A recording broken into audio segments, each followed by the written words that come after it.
আবারও আমডাঙ্গায় আইসি বনাম বিধায়ক, শুরু জোর চর্চা।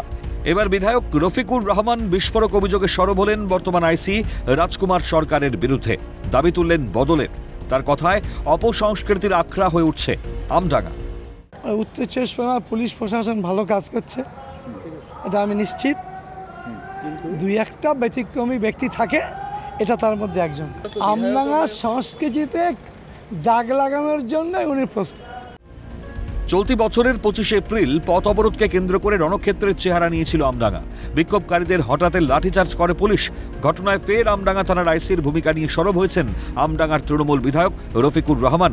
বিধায়কের অভিযোগ ছিল আইসির প্ররোচনাতেই গন্ডগোল বাধে। সেই ঘটনা থিতু হয়ে গেলেও পুলিশ এখনও ভয় দেখাতে এখনও অবরোধকারীদের বাড়িতে রীতিমতন হানা দিচ্ছে বলেও অভিযোগ তোলেন তিনি।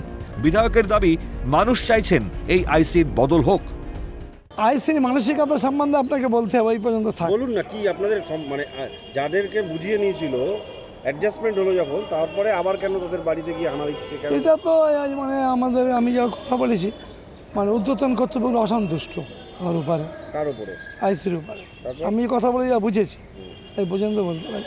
মানে আইসির ভূমিকাতে আপনারা কি সন্তুষ্ট? মোটেই মানুষ সন্তুষ্ট না। আমি কেন, আমার আমডাঙ্গা মানুষ সন্তুষ্ট।